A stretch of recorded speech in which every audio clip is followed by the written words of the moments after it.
Irsyad Al-Ibad halaman 33, Syekh Jainuddin Al-Malibari mengisahkan ada seorang laki-laki bermimpi melihat beberapa ahli kubur yang keluar dari kuburnya.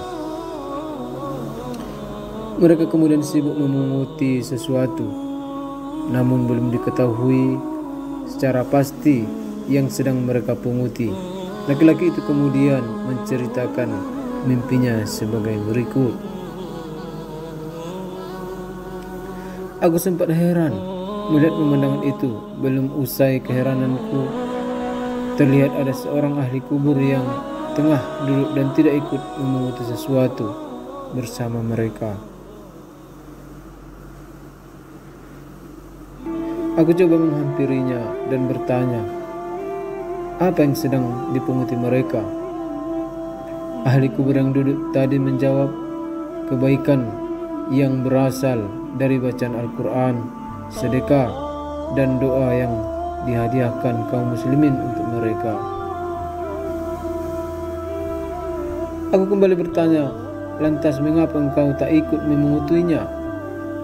Dijawabnya, aku sudah cukup. Aku bertanya lagi, karena apa engkau tidak memerlukannya? Dijawab oleh ahli kubur tersebut, dengan khatam Al-Quran yang dilakukan dan dihadiahkan oleh anakku setiap hari. Anakku di pasar ini dan berjualan jalabiyah, yaitu sejenis makanan ringan yang berbahan tepung dan telur. Keesokan paginya setelah terbangun, aku langsung pergi ke pasar yang disebutkan ahli kubur dalam mimpi semalam.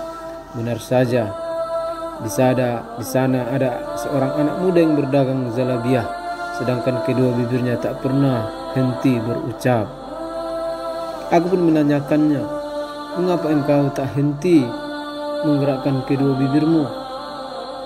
Si anak muda menjawab, aku sedang membaca Al-Quran, lalu menghadiahkannya kepada ayahku yang sudah di dalam kubur.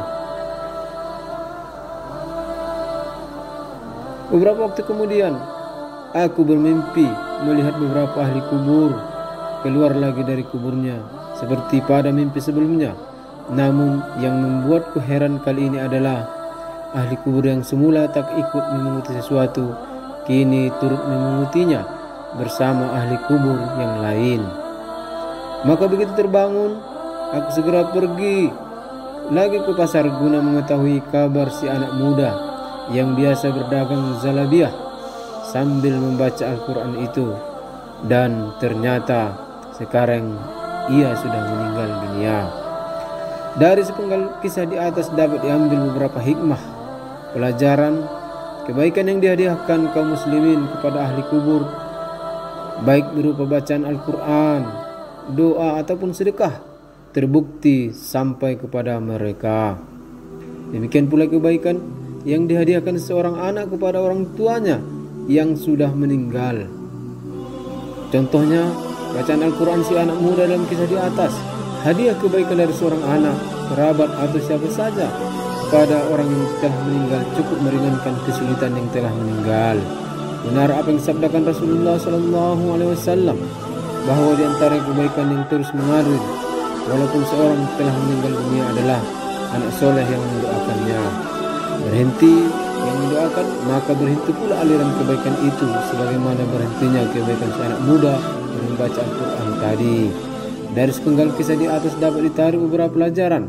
Kebaikan yang dihadiahkan kaum muslimin kepada ahli kubur, baik berupa bacaan Al-Quran ataupun sedekah, terbukti sampai kepada mereka.